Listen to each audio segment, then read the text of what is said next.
Ribuan warga Amsterdam turun ke jalan sambil membawa bendera Palestina dan spanduk menolak hukuman mati warga Palestina. Mereka juga berteriak meminta Presiden Trump menghentikan perang terhadap Iran. So I think with the announcement of the death penalty of Palestinians, I think we have it's an obvious escalation of what Israel's been trying to do for the past month, which is attempt to escalate the repressive measures against prisoners, because it's filling up the jails with huge amounts of prisoners. It's all about money, it's not about people. They don't care about human rights. The only thing they want is to earn money. Also, Rob Jetten, the Dutch Prime Minister, he was here at the Red Line demonstration and now he is silent. He doesn't talk about Palestine anymore.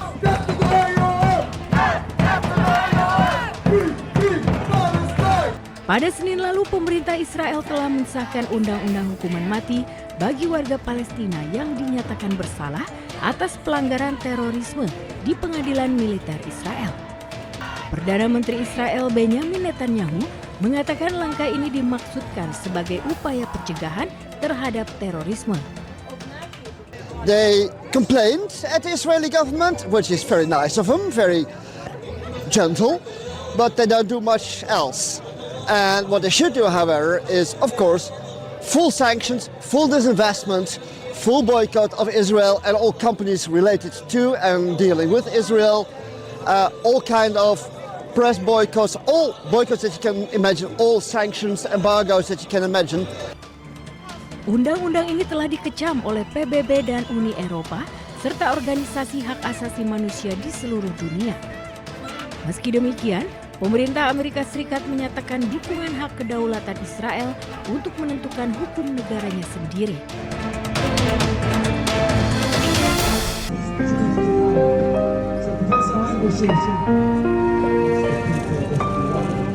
Para demonstran berkumpul di luar kedutaan besar Amerika Serikat di London untuk melakukan aksi unjuk rasa.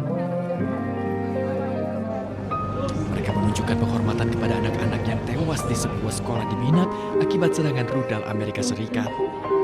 Mereka meletakkan bunga di atas tas sekolah yang berisi foto-foto anak-anak yang tewas sekaligus mengutuk serangan Amerika Serikat dan Zionis Israel. Masa menilai serangan rudal Tomahawk tersebut sebagai simbol teror yang mengawali peperangan di Iran. Aktivis lainnya mengatakan bahwa aksi unjuk rasa tersebut merupakan demonstrasi penolakan terhadap apa yang mereka nilai sebagai bentuk rasisme supremasi kulit putih. Sekitar 170 orang dilaporkan tewas, termasuk anak-anak dalam serangan udara terhadap sekolah putri Minap yang melibatkan Amerika Serikat dan Zionis Israel.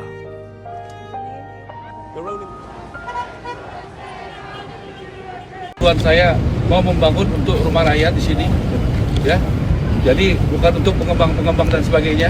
Hotel itu untuk mengelola, tapi bukan untuk memiliki. Kalau ini negara punya, hari ini pun saya serahkan. Perdebatan terjadi antara Menteri Perumahan dan Kawasan Permukiman, Marwarar Sirait, dengan Ketua Umum Gerakan Rakyat Indonesia Bersatu atau GRIP. Marwarar pun tekankan tidak takut terhadap ormas.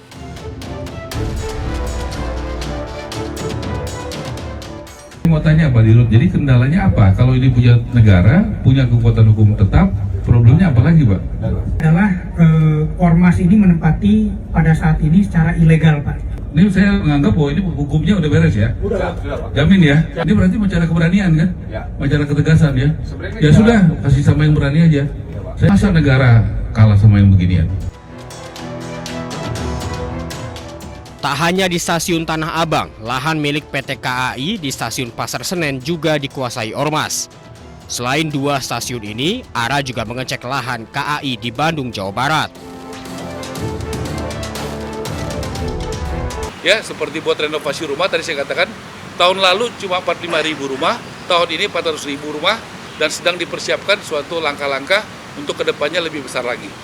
Kita tentu akan bekerja sama dengan BPS ya Mas ya, supaya tentu ada aturannya. Seperti misalnya kita melakukan renovasi rumah, itu ada desil 1 sampai desil 4. Jadi tentu ada aturannya bagaimana yang berhak mendapatkan, supaya tepat sasaran. Jangan nanti yang kaya dapat, yang membutuhkan, yang kurang mampu tidak dapat.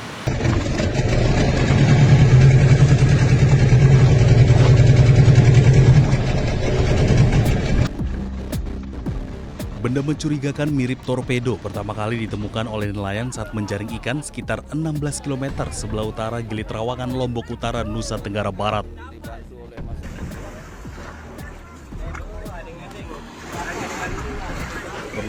Nemuang lemudin Terawangan nih. Benda ini dievakuasi untuk diperiksa polisi dengan menggunakan alat deteksi bahan peledak dan radioaktif. Hasilnya dipastikan bahwa benda ini tidak mengandung unsur berbahaya.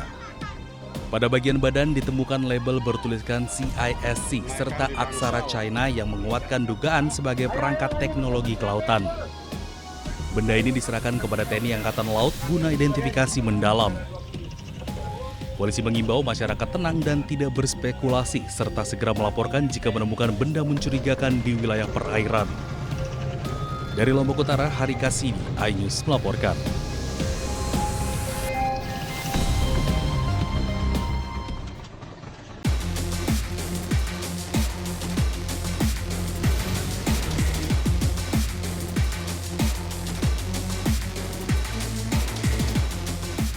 Meski harga minyak dunia naik imbas perang, namun pemerintah menjamin harga BBM bersubsidi tidak akan naik hingga akhir tahun. Dengan asumsi harga minyak dunia $100 Amerika per barel hingga akhir tahun, Menteri Keuangan Purbaya memastikan bisa tetap menjaga APBN dengan defisit anggaran tetap terjaga di kisaran 2,9. Pemerintah masih memiliki cadangan anggaran 420 triliun rupiah yang dapat digunakan jika terjadi tekanan lebih lanjut. Jadi ingin menegaskan lagi bahwa harga BBM bersubsidi tidak akan naik sampai akhir tahun dan anggaran saya cukup. Kalau kepepet gimana? Misalnya harganya lebih tinggi lagi, saya nggak terkendali misalnya. Selama supply-nya ada, kita masih punya bantalan uang sebesar 420 triliun rupiah. Purbaya menilai kondisi fiskal Indonesia masih kuat dan peluang harga minyak dunia bertahan di atas $100 dalam jangka panjang relatif kecil dengan mempertimbangkan dinamika global. Dari Jakarta, Aya Nufus dan Leman, iNews melaporkan.